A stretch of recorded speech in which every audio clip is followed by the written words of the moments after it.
Hi hello ഏവർക്കും നമസ്കാരം.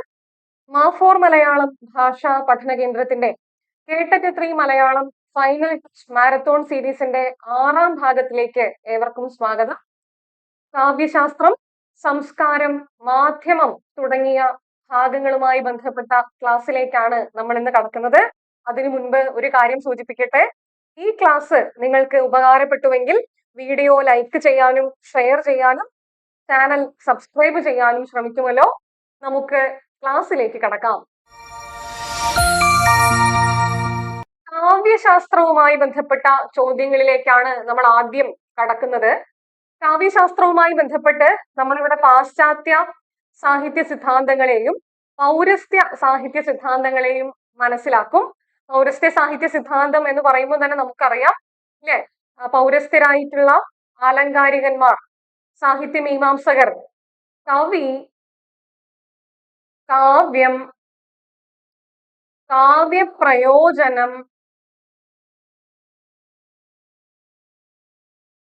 കാവ്യഹേതുക്കൾ തുടങ്ങിയ ഈ കാവ്യഹേതുക്കൾക്കകത്ത് തന്നെയാണ് പ്രതിഭ ഉൾപ്പെടെയുള്ള ആലോചനകൾ കടന്നു വരുന്നത്. അപ്പോ ഈ സങ്കല്പനങ്ങളുമായി ബന്ധപ്പെട്ട് പല നിർവചനങ്ങളും അവതരിപ്പിച്ചിട്ടുണ്ട്. ആ നിർവചനങ്ങളുമായി മുൻനിർത്തിക്കൊണ്ട് ഓരോ നിർവചനം തന്നതിന് ശേഷം ഇതാരാണ് പറഞ്ഞത് എന്ന മട്ടിലുള്ള ചോദ്യങ്ങളാണ് പൊതുവെ ചോദിക്കാറുള്ളത്. നമ്മുടെ സെറ്റ് പരീക്ഷയ്ക്കോ നെറ്റ് പരീക്ഷയ്ക്കോ ചോദിക്കുന്ന അത്രയും കടുപ്പമേറിയ ചോദ്യങ്ങൾ ഈ ഒരു ഭാഗത്ത് നിന്ന് കേട്ടിട്ട് പരീക്ഷയ്ക്ക് ഉണ്ടാകാറില്ല. എന്നാൽ 2024 കഴിഞ്ഞ കേട്ടറ്റ് പരീക്ഷയ്ക്ക് ചോദിച്ച ചോദ്യമാണ് നമ്മളിപ്പോ കാണുന്നത്. 2024 നടന്ന പരീക്ഷയ്ക്ക് ചോദിച്ച ചോദ്യമാണിത്. കാവ്യം യശസേ അർത്ഥകൃതേ വ്യവഹാരവിദേ ശിവേദരക്ഷതയെ സദ്യ പരനിർവൃതയെ കാന്താ സംവിതയോപദേശയുജേ. കാവ്യ പ്രയോജനങ്ങളുമായി ബന്ധപ്പെട്ട ഒരു നിർവചനമാണ്. കാവ്യ പ്രയോജനങ്ങളെ ഇങ്ങനെ സംഗ്രഹിച്ചതാര്? ഒരുപാട് പരീക്ഷകൾക്ക് ആവർത്തിച്ച് ചോദിച്ച ചോദ്യമാണ്. ആരാണ് കാവ്യം യശസേ അർത്ഥകൃതേ എന്ന കാവ്യ പ്രയോജന നിർവചനം മുന്നോട്ട് വെച്ചത്? ആരാണ്? അത് മമ്മടനാണ്. മമ്മടൻ എന്ന ആലങ്കാരികൻ, മമ്മടൻ എന്ന പണ്ഡിതനാണ്, മമ്മടൻ എന്ന കാവ്യമീമാംസാകാരനാണ് കാവ്യം യശസേ അർത്ഥകൃതേ എന്ന കാവ്യ പ്രയോജന നിർവചനം മുന്നോട്ട് വെച്ചിട്ടുള്ളത്. വളരെ പ്രധാനപ്പെട്ട ഒരു നിർവചനമാണ്. നമുക്ക് അടുത്ത ചോദ്യത്തിലേക്ക് പോവാം. രമണീയാർത്ഥ പ്രതിപാദക ശബ്ദ കാവ്യം എന്ന നിർവചനം ആരുടേത് എന്നതാണ് ചോദ്യം, അല്ലെ? അപ്പൊ കവിയുമായി ബന്ധപ്പെട്ടും കാവ്യവുമായി ബന്ധപ്പെട്ടും ധാരാളം നിർവചനങ്ങൾ ഉണ്ടായിട്ടുണ്ട്. അതിൽ വളരെ പ്രധാനപ്പെട്ട നിർവചനമാണ് രമണീയാർത്ഥ പ്രതിപാദക ശബ്ദ കാവ്യം. ആരുടെ നിർവചനമാണ് അത്? ജഗന്നാഥ പണ്ഡിതന്റേതാണോ, ഭാമഹന്റേതാണോ, വിശ്വനാഥ കവിരാജന്റേതാണോ, രുദ്രടന്റേതാണോ? ഇത് ആരുടേതാണ്? ജഗന്നാഥ പണ്ഡിതന്റേതാണ്. രമണീയാർത്ഥ പ്രതിപാദക ശബ്ദ കാവ്യം. രമണീയ അർത്ഥങ്ങളെ പ്രതിപാദിക്കുന്ന, അല്ലെങ്കിൽ രമണീയങ്ങളായിട്ടുള്ള, അത്രയും മനോഹരമായിട്ടുള്ള അർത്ഥങ്ങളെ പ്രതിപാദിക്കുന്ന ശബ്ദത്തെയാണ് കാവ്യം എന്ന് വിളിക്കുന്നത് എന്ന് ജഗന്നാഥ പണ്ഡിതനാണ് കാവ്യത്തെ നിർവചിച്ചിട്ടുള്ളത്. എന്നാൽ ഭാമഹൻ എങ്ങനെ നിർവചിച്ചു? ഭാമഹൻ കാവ്യത്തെ നിർവചിച്ചത് എങ്ങനെയാണ്? ശബ്ദാർത്ഥൗ സഹിതൗ കാവ്യം. ശബ്ദാർത്ഥൗ സഹിതൗ കാവ്യം. ശബ്ദാർത്ഥൗ സഹിതൗ കാവ്യം എന്ന് കാവ്യത്തെ നിർവചിച്ചത് ഭാമഹനാണ്. വിശ്വനാഥനാകട്ടെ എങ്ങനെ? വാക്യം രസാത്മകം കാവ്യം. ഇതും പരീക്ഷകൾക്ക് ആവർത്തിച്ച് ചോദിച്ചിട്ടുള്ളതാണ്. വാക്യം രസാത്മകം കാവ്യം എന്നാണ് കാവ്യത്തെ നിർവചിച്ചത്. രുദ്രടന്റെ കാവ്യ നിർവചനം എങ്ങനെയായിരുന്നു? രുദ്രടന്റെ കാവ്യ നിർവചനം ശബ്ദാർത്ഥൗ കാവ്യം. അത്രേ ഉള്ളൂ. ശബ്ദാർത്ഥൗ കാവ്യം. പൊതുവിൽ മറ്റു മത്സര പരീക്ഷകൾക്കൊക്കെ ചേരുമ്പോൾ ചേർക്കുക എന്നുള്ള നിലയിലൊക്കെ വരുന്ന ചോദ്യമാണ്. ഇപ്പൊ നമുക്ക് രമണീയാർത്ഥ പ്രതിപാദക ശബ്ദ കാവ്യം ജഗന്നാഥ പണ്ഡിതൻ, ശബ്ദാർത്ഥൗ സഹിതൗ കാവ്യം ഭാമഹൻ, വാക്യം രസാത്മകം കാവ്യം വിശ്വനാഥൻ, ശബ്ദാർത്ഥൗ കാവ്യം രുദ്രടൻ. ഒക്കെ അടുത്ത ചോദ്യത്തിലേക്ക് പോവാം. അടുത്ത ചോദ്യം ഇങ്ങനെയാണ്. വാക്യം രസാത്മകം കാവ്യം എന്ന കാവ്യ നിർവചനം ആരുടേതാണ്?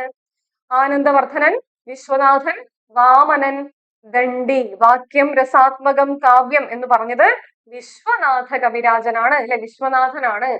വാക്യം രസാത്മകം കാവ്യം, രസാത്മകമായിട്ടുള്ള വാക്യത്തെ കാവ്യം എന്ന് വിശേഷിപ്പിച്ചത് വിശ്വനാഥനാണ്. അപ്പോ കാവ്യവുമായി ബന്ധപ്പെട്ട് മറ്റ്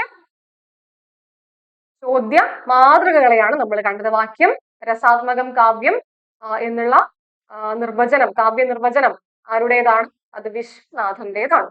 ശരി, നമുക്ക് മുന്നോട്ട് പോവാം. പ്രതിഭയെ അപൂർവ വസ്തു നിർമ്മാണക്ഷമമായ പ്രജ്ഞ എന്ന് വിശേഷിപ്പിച്ചത് ആര്? അല്ലെ, അപ്പോ കാവ്യ ഹേതുക്കളിൽ ഒന്നാണ് പ്രതിഭ. കവിക്ക് പ്രതിഭയുണ്ടെങ്കിൽ മാത്രമേ രചന സാധ്യമാവുകയുള്ളൂ, കാവ്യനിർമ്മിതി സാധ്യമാവുകയുള്ളൂ. ആ പ്രതിഭയെ അപൂർവ വസ്തു നിർമ്മാണക്ഷമമായ പ്രജ്ഞ എന്ന് വിശേഷിപ്പിച്ചത് ആര് എന്നതാണ് ചോദ്യം. പ്രതിഭയെ അപൂർവ വസ്തു നിർമ്മാണക്ഷമമായ പ്രജ്ഞ എന്ന് വിശേഷിപ്പിച്ചത് ആരാണ്? അഭിനവഗുപ്തനാണ്. അഭിനവഗുപ്തൻ. അഭിനവഗുപ്തൻ. അതുപോലെ നവനവോന്മേഷശാലിനിയായ നവോന്മേഷശാലിനിയായ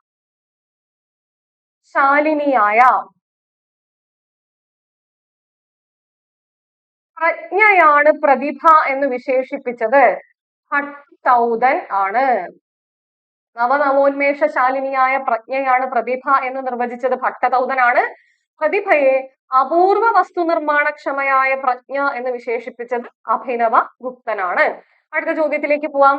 പ്രതിഭയെ കാരയിത്രി, ഭാവയിത്രി എന്നിങ്ങനെ വിഭജിച്ച പണ്ഡിതനാര് എന്നതാണ് ചോദ്യം. പ്രതിഭയെ കാരയിത്രി എന്നും ഭാവയിത്രി എന്നും വിഭജിച്ചത് ആരാണ്? അത് രാജശേഖരനാണ്. രാജശേഖരനാണ്. ഒരുപാട് പരീക്ഷകൾക്ക് ചോദിച്ച ചോദ്യമാണ്. പ്രതിഭയെ, കവിക്കുള്ള പ്രതിഭയെ കാരയിത്രി എന്നും സഹൃദയന് അല്ലെങ്കിൽ ഭാവകന്, അല്ലെ, സഹൃദയനെ അദ്ദേഹം എന്ത് വിളിച്ചു? ഭാവകൻ എന്ന് വിളിച്ചു. ഭാവകന് ഉള്ള പ്രതിഭയാണ് ഭാവയിത്രി എന്നും കവിക്ക് ഉള്ള പ്രതിഭയാണ് കാരയിത്രി എന്നും അഭിപ്രായപ്പെട്ടത് രാജശേഖരനാണ്. അതേ സമയത്ത് രുദ്രൻ പ്രതിഭയെ രണ്ടായി തിരിക്കുന്നുണ്ട്. ഒന്ന് സഹജ, രണ്ട് ഉത്പാദ്യ. ഓർക്കുമല്ലോ, പ്രതിഭയെ കാരയിത്രി, ഭാവയിത്രി എന്ന് രാജശേഖരൻ, സഹജ എന്നും ഉത്പാദ്യ എന്നും രുദ്രടൻ. അടുത്ത ചോദ്യത്തിലേക്ക് പോവാം. ഏത് സ്ഥായി ഭാവമാണ് ശൃംഗാരം എന്ന രസമായി മാറുന്നത്? അല്ലെ, ഏത് സ്ഥായി ഭാവമാണ് ശൃംഗാരം എന്ന രസമായി മാറുന്നത്? ഉത്സാഹമാണോ, രതിയാണോ, ക്രോധമാണോ, ശോകമാണോ? ഏത് സ്ഥായി ഭാവമാണ് ശൃംഗാരം എന്ന രസമായി മാറുന്നത്? അത് രതി എന്ന സ്ഥായി ഭാവമാണ്. അപ്പൊ ഓരോ രസത്തിനും ഓരോ സ്ഥായി ഭാവങ്ങളുണ്ട്. ശൃംഗാരത്തിന് രതി,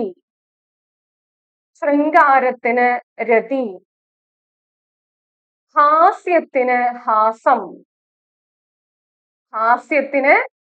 ഹാസം, കരുണത്തിന് ശോകം. കരുണം എന്ന രസത്തിന് ശോകം എന്ന സ്ഥായി ഭാവമാണ്. രൗദ്രം എന്ന രസത്തിന് ക്രോധം എന്ന സ്ഥായി ഭാവമാണ്. വീരം എന്ന രസത്തിന്, കണ്ടോ, വീരം എന്ന രസത്തിന് ഉത്സാഹം എന്ന സ്ഥായി ഭാവമാണ്. പിന്നെ ഭയാനകം, അല്ലെ, ഭയാനകം എന്ന രസത്തിന് ഭയം ആണ് സ്ഥായി ഭാവം. ബീഭത്സം എന്ന രസത്തിന്, ബീഭത്സത്തിന്റെ സ്ഥായി ഭാവം എന്താണ്? ബീഭത്സത്തിന്റെ സ്ഥായി ഭാവം ജുഗുപ്സയാണ്. ജുഗുപ്സ. പിന്നെ അത്ഭുതത്തിന്റെ സ്ഥായി ഭാവം എന്താണ്? അത്ഭുതത്തിൻ്റെത് വിസ്മയമാണ്. ഇങ്ങനെ രസങ്ങളെയും അവയുടെ സ്ഥായി ഭാവങ്ങളെയും ഓർത്തു വെക്കണം, ചോദ്യ സാധ്യതയുണ്ട്. മുന്നോട്ട് പോവാം. രസസിദ്ധാന്തം അവതരിപ്പിച്ചത് ആര്? അല്ലെ, അപ്പോ ധ്വനി സിദ്ധാന്തവുമായി ബന്ധപ്പെട്ട് നമ്മൾ ആനന്ദവർദ്ധകനെ പറയും, അല്ലെ. രസസിദ്ധാന്തവുമായി ബന്ധപ്പെട്ട് ആരെയാണ് പറയുക? രീതി പദ്ധതിയുമായി ബന്ധപ്പെട്ട് നമ്മൾ വാമനനെ പറയും. ഔചിത്യ ചർച്ചയുമായി ബന്ധപ്പെട്ട് നമ്മൾ ക്ഷേമേന്ദ്രനെ പറയും. വക്രോക്തിയുമായി ബന്ധപ്പെട്ട് വക്രോക്തി കാവ്യജീവിതം എന്നുള്ള ഗ്രന്ഥം രചിച്ച കുന്തകനെ കുറിച്ച് നമ്മൾ പറയും. ഔചിത്യ വിചാര ചർച്ച ക്ഷേമേന്ദ്രന്റെ പുസ്തകമാണ്. അങ്ങനെ രസസിദ്ധാന്തം അവതരിപ്പിച്ചത് ആരെന്ന് ചോദിച്ചാൽ നമ്മൾ എന്ത് പറയും? അത് ഭരതമുനിയാണ്. ഭരതമുനിയുടെ നാട്യശാസ്ത്രത്തിലൂടെയാണ് രസസിദ്ധാന്തം മുന്നോട്ട് വരുന്നത്, അല്ലെ. അപ്പോ രസം എന്താണ് രസം എന്ന് ചോദിക്കുമ്പോൾ വിഭാവ അനുഭാവ വ്യഭിചാരി സംയോഗാത് രസ നിഷ്പത്തി എന്നാണ് പറയാറ്. വിഭാവം, അനുഭാവം, വ്യഭിചാരി ഭാവം ഇവയാൽ വ്യഞ്ചിക്കുന്ന സ്ഥായി ഭാവങ്ങളെ രസം എന്ന് പറയുന്നു. അല്ലെ? പിന്നീട് ഈ രസസിദ്ധാന്തം കാശ്മീര ദേശീയരായ ചില പണ്ഡിതന്മാരാൽ കൂടുതൽ വിപുലപ്പെട്ടു. രസസിദ്ധാന്തത്തെ മുൻനിർത്തിക്കൊണ്ടും പല പല വാദങ്ങളും ആവിഷ്കരിക്കപ്പെട്ടു. അവയിൽ പ്രധാനപ്പെട്ട ഒരു വാദമാണ് ഉൽപ്പത്തിവാദം. അല്ലെ? അതൊക്കെ പരീക്ഷകൾക്ക് ചോദിക്കാറുള്ളതാണ്. ആരാണ് ഉൽപ്പത്തിവാദം അവതരിപ്പിച്ചത്? ആരാണ് ഉൽപ്പത്തിവാദം അവതരിപ്പിച്ചത്? ഉൽപ്പത്തിവാദം അവതരിപ്പിച്ചത് ഭട്ടലൊല്ലൊടനാണ്. ഭട്ടലൊല്ലൊടൻ. ഉൽപ്പത്തിവാദം ഭട്ടലൊല്ലൊടൻ അവതരിപ്പിച്ച വാദമാണ്. അതുപോലെ അഭിവ്യക്തിവാദം. ആരാണ് അഭിവ്യക്തിവാദം അഭിവ്യക്തിവാദം അവതരിപ്പിച്ചത്?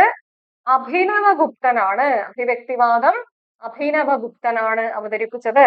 പിന്നെ മറ്റൊരു വാദം അനുമിതിവാദം. അനുമിതിവാദം. ആരാണ് അനുമിതിവാദം അവതരിപ്പിച്ചത്?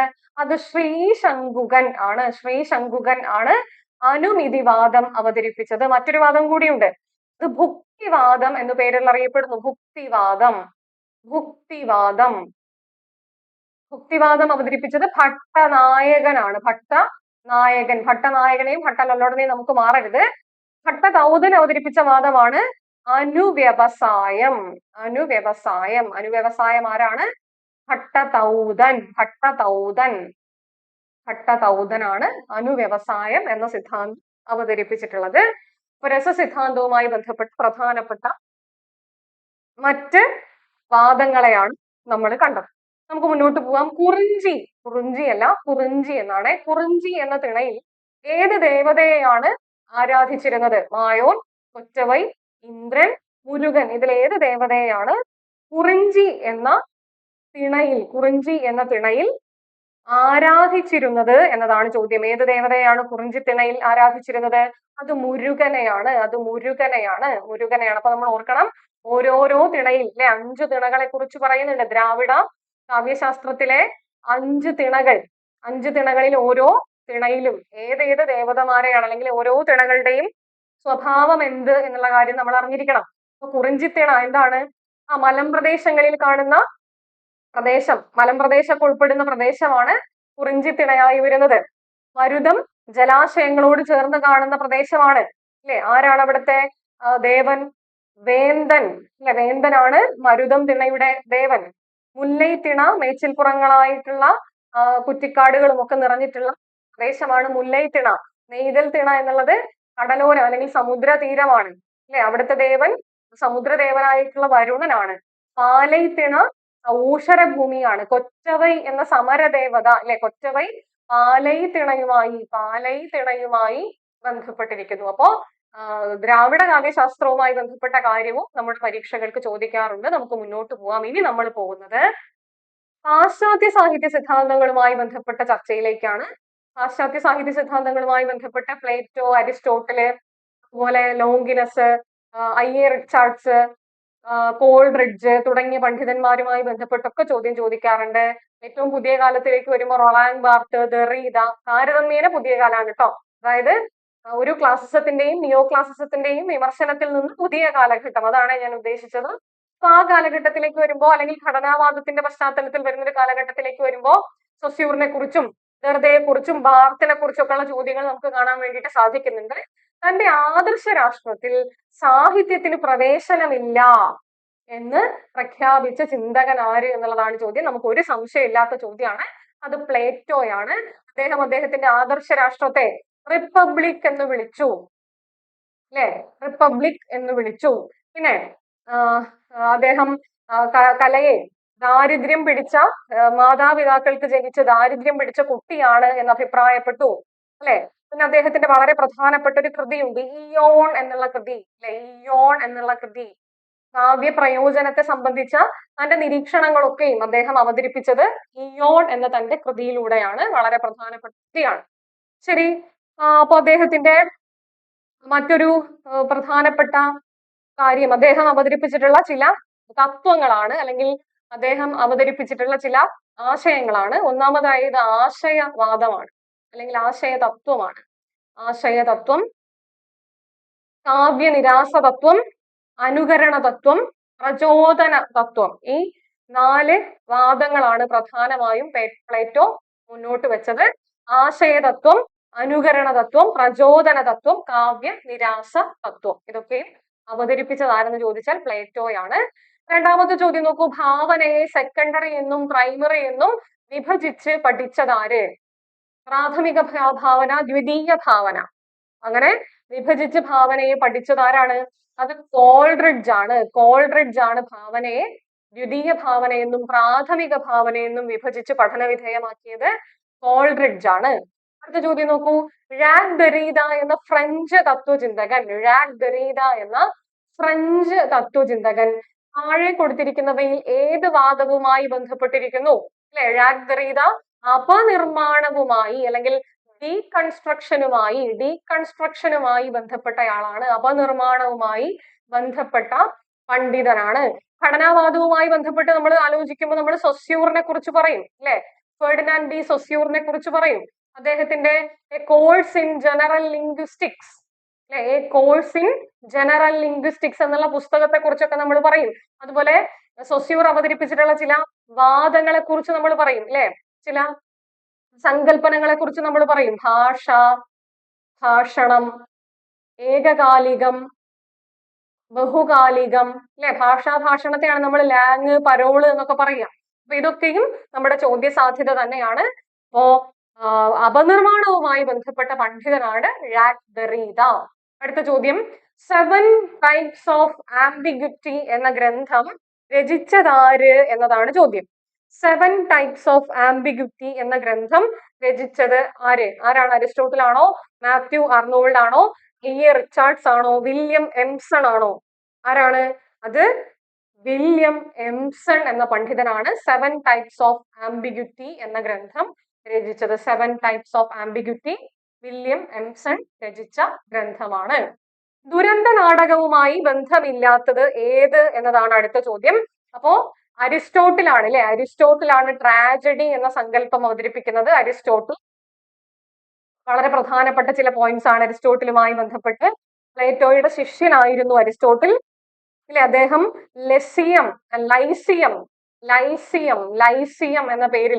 ലൈസിയം എന്ന പേരിൽ ഒരു സ്കൂള്, ഒരു വിദ്യാലയം സ്ഥാപിച്ചിട്ടുണ്ട്. അതൊക്കെ പരീക്ഷകൾക്ക് ചോദ്യമായി വന്നിട്ടുണ്ട്. അരിസ്റ്റോട്ടിൽ സ്ഥാപിച്ച വിദ്യാലയത്തിന്റെ പേരെന്ത്? അത് ലൈസിയം എന്നാണ്. അപ്പൊ അദ്ദേഹം ദുരന്ത നാടകങ്ങളെ കുറിച്ച് സംസാരിക്കുന്നു. ദുരന്ത നാടകങ്ങൾക്ക് അദ്ദേഹം പ്രധാനപ്പെട്ട ചില ഘടകങ്ങൾ കൊടുക്കുന്നു, അല്ലെ? എത്ര ഘടകങ്ങളാണ് അദ്ദേഹം കൊടുക്കുന്നത്? 6 ഘടകങ്ങൾ. ദുരന്ത നാടകത്തിന് അദ്ദേഹം 6 ഘടകങ്ങൾ കൊടുക്കുന്നുണ്ട്, അല്ലെങ്കിൽ ട്രാജഡിക്ക് 6 ഘടകങ്ങൾ ഉണ്ട് എന്ന് പറയുന്നു. ആ 6 ഘടകങ്ങളെ കുറിച്ച് ആദ്യം പറയാം. ഒന്നാമതായി ഇതിവൃത്തം. നിർബന്ധമായും ഓർത്തു വെക്കണേ. ഒന്നാമതായി ഇതിവൃത്തം. ദുരന്ത നാടകത്തിന്റെ ഒന്നാമത്തെ ഘടകം ഇതിവൃത്തം. രണ്ടാമത്തെ ഘടകം കഥാപാത്രങ്ങൾ. 3 വിചാരാംശം. 4 ശബ്ദഘടന. 5 ഗാനമാധുരി. 6 ദൃശ്യ സംവിധാനം. അപ്പോ നമ്മളോടുള്ള ചോദ്യം ഇതല്ല. അപ്പൊ ഈ നിലയ്ക്ക് നമ്മളോട് വേണമെങ്കിൽ ചോദ്യം ചോദിക്കാം. താഴെ തന്നിരിക്കുന്നവയിൽ ദുരന്ത നാടകത്തിന്റെ ഘടകമല്ലാത്തത് ഏത് എന്ന് വേണമെങ്കിൽ ചോദിക്കാം. 2 ഇപ്പൊ തന്നിട്ടുള്ളത് പോലെ ദുരന്ത നാടകവുമായി ബന്ധമില്ലാത്തത് ഏത് എന്ന നിലയ്ക്കും ചോദിക്കാം. കഥാർസിസ്, അല്ലെ? കഥാർസിസ് ദുരന്ത നാടകവുമായി ബന്ധപ്പെട്ട് അരിസ്റ്റോട്ടിൽ മുന്നോട്ട് വെച്ച പദം തന്നെയാണ്. ഹമേർഷ്യ. എന്താ ഹമേർഷ്യ? അതും ദുരന്ത നാടകവുമായി ബന്ധപ്പെട്ട സംജ്ഞയാണ്. ഒരു നാടകത്തിൽ ദുരന്തം സംഭവിക്കാനുള്ള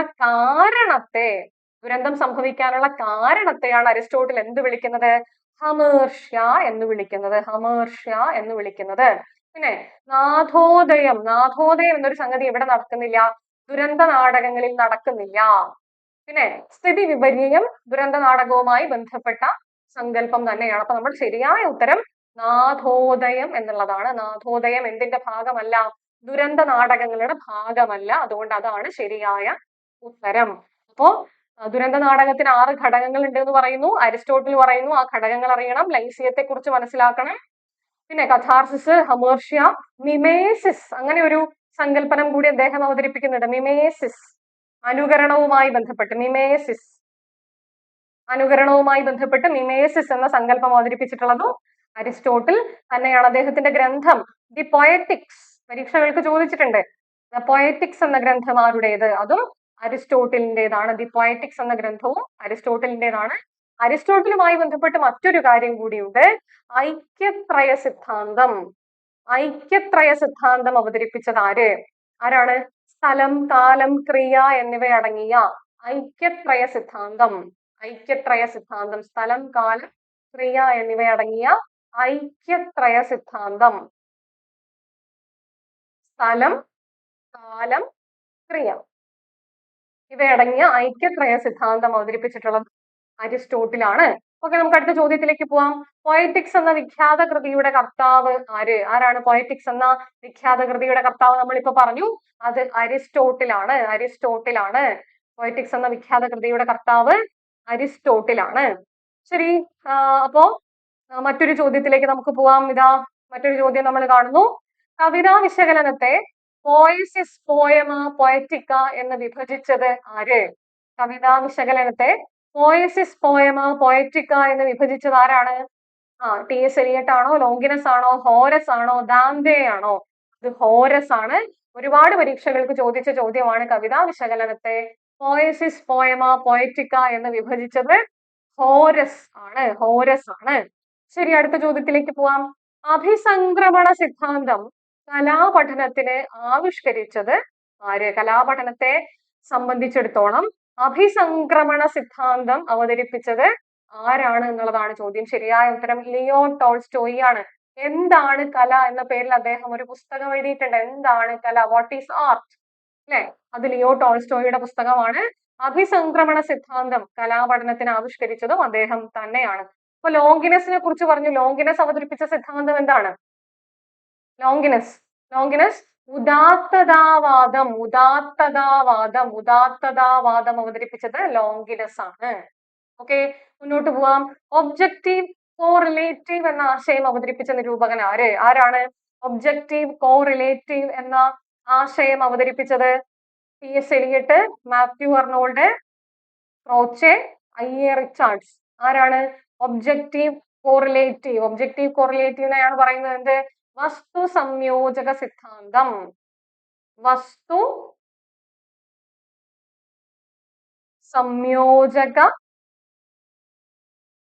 വാദമെന്നോ സിദ്ധാന്തമെന്നോ ഒക്കെ പറയാം. ഇത് അവതരിപ്പിച്ചത് ആര്? രണ്ടു പേരിലും പരീക്ഷകൾക്ക് ചോദിക്കാറുണ്ട്. ആരാണ് അത്? T.S. എലിയട്ട് ആണ് വസ്തു സംയോജക സിദ്ധാന്തം അഥവാ ഒബ്ജക്റ്റീവ് കോറിലേറ്റീവ് എന്ന ആശയം അവതരിപ്പിച്ചിട്ടുള്ളത്. വസ്തു സംയോജക സിദ്ധാന്തം അവതരിപ്പിച്ചത് അദ്ദേഹമാണ്. അതുപോലെ വിജ്ഞാനം, അല്ലെ, അത് ക്രോച്ചയാണ്. അന്തർവിജ്ഞാനമല്ല, അന്തർജ്ഞാനം എന്നുള്ള സങ്കല്പം അവതരിപ്പിച്ചത് ക്രോച്ചയാണ്. അദ്ദേഹത്തിന്റെ വിഖ്യാതമായ ഒരു ഗ്രന്ഥമുണ്ട്, ഈസ്തെറ്റിക്സ് എന്നുള്ള ഗ്രന്ഥത്തിലാണ് അദ്ദേഹം കലയെ സംബന്ധിക്കുന്ന അന്തർജ്ഞാനം തുടങ്ങിയ ആലോചനകളെ കുറിച്ച് സംസാരിക്കുന്നത്. അപ്പം പാശ്ചാത്യ സാഹിത്യവുമായി ബന്ധപ്പെട്ട് വളരെ പ്രധാനപ്പെട്ട ചില ചോദ്യ മാതൃകകളാണ് നമ്മൾ കണ്ടത്.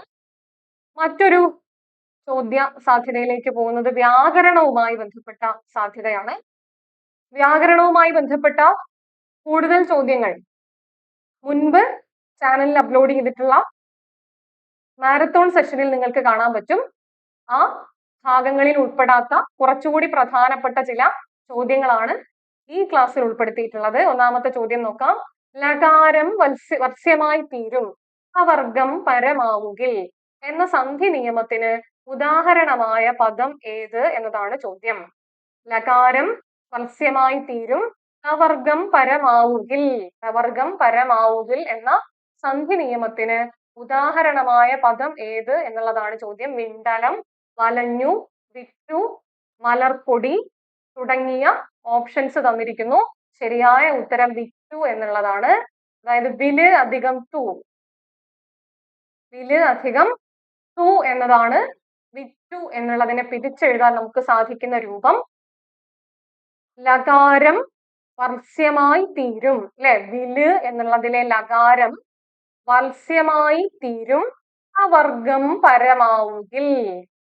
ഇവിടെ ആദേശസന്ധിയുടെ നിയമം നടപ്പിലാവുന്നു.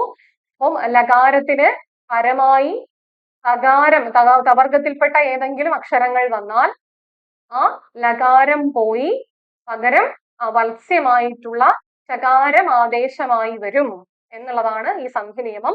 ആദേശസന്ധിയുടെ വളരെ പ്രധാനപ്പെട്ട നിയമമാണ്, പരീക്ഷകൾക്ക് ചോദിക്കാറുമുണ്ട്. നമുക്ക് അടുത്ത ചോദ്യത്തിലേക്ക് പോകാം. എരിതി എന്ന പദത്തിലെ തകാരം ഇരട്ടിക്കാത്തതിന് കാരണം എന്ത്? അലുപ്ത സമാസമായതിനാൽ, പൂർവപദം നാമമായതിനാൽ, തകാരം ശിഥിലമായതിനാൽ, പൂർവപദം കേവല ധാതുവായതിനാലാണ് എരിതി എന്ന പദത്തിലെ തകാരം ഇരട്ടിക്കാത്തത്. കൃത്യമായി കേരളവാണിനി പറയുന്നുണ്ട്, പൂർവപദം കേവല ധാതുവായാൽ, എരി എന്നത് കേവല ധാതുവാണ്, അതുകൊണ്ടാണ് പരപദത്തിലെ തകാരം ഇരട്ടിക്കാത്തത്. പൂർവപദം കേവല ധാതുവായതിനാലാണ് ഈ പറയുന്ന മാറ്റം സംഭവിക്കുന്നത്. ദ്വിത്വസന്ധി നിയമപ്രകാരം ഉള്ള ഒരു ഇരട്ടിപ്പ് അവിടെ സാധ്യമാകാത്തതിന് കാരണം അതാണ്. അതുപോലെ അണ്ടർഗോൻ, അല്ലെ, അണ്ടർഗോൻ എന്ന പദത്തിലും ഇത്തരത്തിലുള്ള ഇരട്ടിപ്പ് വരുന്നില്ല. അണ്ടർഗോൻ അത് മറ്റൊരു ഉദാഹരണമാണ്, കേരളവാണിനി പറയുന്ന മറ്റൊരു ഉദാഹരണമാണ് അണ്ടർഗോൻ എന്നുള്ളത്. അവിടെ അലുപ്ത സമാസത്തിൽ ദ്വിത്വം വരില്ല എന്ന നിയമപ്രകാരമാണ് അണ്ടർഗോൻ എന്ന പദത്തിൽ എന്ത് സംഭവിക്കാത്തത്? ഇരട്ടിപ്പ് സംഭവിക്കാത്തത്. ഓക്കെ, നമുക്ക് അടുത്ത ചോദ്യത്തിലേക്ക് പോവാം. ചുട്ടെഴുത്തിന് പിൻവന്നാൽ മെയ്യേതും ദ്വിത്വമാർന്നിടും എന്ന കാരികയിലെ നിയമം സാധൂകരിക്കുന്ന പദം ഏത്? അപ്പൊ എന്താണ് ചുട്ടെഴുത്ത് എന്ന് അറിഞ്ഞിരിക്കണം. ഇന്നലത്തെ മാരത്തോണിൽ വിശദമായി അക്ഷരമാലയെ കുറിച്ച് നമ്മൾ സംസാരിച്ചിട്ടുണ്ട്. അപ്പൊ എന്താണ് ചുട്ടെഴുത്ത്? ചൂണ്ടിക്കാണിക്കാൻ ഉപയോഗിക്കുന്ന സ്വരങ്ങൾ ആ, ഇ, എ എന്നിവയാണ് ചുട്ടെഴുത്തുകൾ. ചുട്ടെഴുത്തിന് പിൻവന്നാൽ മെയ്യേതും ദ്വിത്വമാർന്നിടും. അല്ലെ, ഈ അധികം കാര്യം ഇക്കാര്യം ആയി മാറും. ചുട്ടെഴുത്തിന് പിന്നീട് വരുന്ന ഖരവർണം ഇരട്ടിക്കും എന്നുള്ള നിയമമാണ് ഇവിടെ പ്രവർത്തിക്കുന്നത്. അപ്പൊ ചുട്ടെഴുത്ത് ഏതാണെന്ന് പറഞ്ഞാൽ സുഖമായിട്ട് നമുക്ക് ഇതിന്റെ ഉത്തരം കിട്ടും. സൽക്കാരം, പൂക്കാലം, വക്കാണം എന്നിവയിലൊന്നും എന്തില്ല? ചുട്ടെഴുത്തുകളില്ല. ഇക്കാര്യത്തിൽ മാത്രമേ ചുട്ടെഴുത്തുള്ളൂ. അതുകൊണ്ട് ശരിയായ ഉത്തരം ഓപ്ഷൻ ബി ആണ്. ചുട്ടെഴുത്തിന് പിൻവന്നാൽ മെയ്യേതും ദ്വിത്വമാർന്നിടും. അടുത്ത ചോദ്യത്തിലേക്ക് നമുക്ക് പോവാം. എല്ലാവരും സത്യം പറയണം. ഇവിടെ പറയണം എന്ന ക്രിയാപദം ഏത് പ്രകാരത്തിൽ പെടുന്നു എന്നതാണ് ചോദ്യം. പറയണം എന്ന ക്രിയാപദം ഏത് പ്രകാരത്തിൽ പെടുന്നു? നിർദ്ദേശകം, നിയോജകം, വിധായകം, അനുജ്ഞായകം. ഒരു ധാതു അതിന്റെ അർത്ഥത്തെ ഏത് മട്ടിലാണോ വെളിപ്പെടുത്തുന്നത്, അതിനെയാണ് പ്രകാരം എന്ന് പറയാറുള്ളത്. അല്ലെ, അത് പല മട്ടിലാവാം. പ്രധാനമായും 4 മട്ടിലാണ് അതുള്ളത്. ഒന്നാമത്തേത് നിർദ്ദേശകമാണ്. എന്താ നിർദ്ദേശകം? നിർദ്ദേശകത്തിന് പ്രത്യയങ്ങളൊന്നുമില്ല. കാലരൂപങ്ങൾ, അല്ലെ, കുളിച്ചു, കുളിക്കുന്നു, കുളിക്കും, ഇങ്ങനെ കാലരൂപങ്ങളെ സൂചിപ്പിക്കുന്നതാണ് നിർദ്ദേശക പ്രകാരം. എന്താ നിയോജക പ്രകാരം? നിയോഗ അർത്ഥത്തെ അല്ലെങ്കിൽ നിർദ്ദേശത്തെ സൂചിപ്പിക്കുന്നതാണ് നിയോജക പ്രകാരം. അട്ടെ എന്ന പ്രത്യയം, വരട്ടെ, പോകട്ടെ, പറയട്ടെ എന്നൊക്കെ പറയുന്നത് നിയോജക പ്രകാരത്തിന് ഉദാഹരണമാണ്. എന്താണ് വിധായകം? വിധി അഥവാ ശാസനയെ, അല്ലെ, നീ പറയണം, നീ കളിക്കണം, നീ വരണം, പോകണം, ഇങ്ങനെ അണം ചേർത്ത് പറയുന്നതാണ് വിധായകം. അണം ചേർത്ത് പറയുന്നതാണ് വിധായകം. എന്താണ് അനുജ്ഞായകം? അത് അനുമതിയാണ്. പറയാം, കളിക്കാം, പോകാം എന്നൊക്കെ പറയുന്നതാണ് അനുജ്ഞായകം. അപ്പൊ നമ്മുടെ ശരിയായ ഉത്തരം ഏതാണ്? അത് വിധായകം ആണ്. ഓക്കെ അല്ലേ? മുന്നോട്ട് പോവാം. ഇതാ സംസ്കാരവുമായി ബന്ധപ്പെട്ട് നമ്മുടെ നാടോടി സംസ്കാരത്തിൽ നിന്നൊക്കെ ചോദ്യം ചോദിക്കാറുണ്ട്. കണിയാകുളത്ത് പോര് എന്നറിയപ്പെടുന്ന തെക്കൻ പാട്ട് ഏതാണ് എന്നുള്ളതാണ് ചോദ്യം. കണിയാകുളത്ത് പോര് എന്നറിയപ്പെടുന്ന തെക്കൻ പാട്ട് ഏതാണ്? അത് ഇരവിക്കുട്ടിപ്പിള്ളപ്പോരാണ്. ഇരവിക്കുട്ടിപ്പിള്ളപ്പോര് ഒരു പരീക്ഷയ്ക്ക് ചോദിച്ച ചോദ്യം. ഇരവിക്കുട്ടിപ്പിള്ളപ്പോര് ഒരു പഠനം എന്ന കൃതി ആരുടേത്? ഇരവിക്കുട്ടിപ്പിള്ളപ്പോര് ഒരു പഠനം എന്ന കൃതി രചിച്ചത് ആരാണ്? ഡോക്ടർ തിക്കുറിശി ഗംഗാധരൻ. തിക്കുറിശി ഗംഗാധരനാണ് ഇരവിക്കുട്ടി പിള്ളക്കൂര് ഒരു പഠനം എന്ന ഗ്രന്ഥം രചിച്ചത്.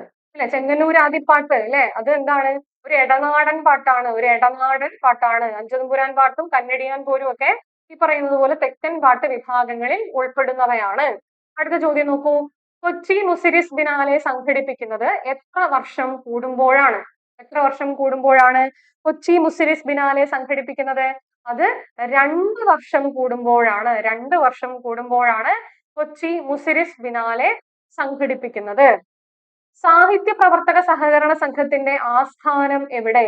സാഹിത്യ പ്രവർത്തക സഹകരണ സംഘത്തിന്റെ ആസ്ഥാനം കോട്ടയമാണ്. സാഹിത്യ പ്രവർത്തക സഹകരണ സംഘത്തിന്റെ ആസ്ഥാനം കോട്ടയമാണ്.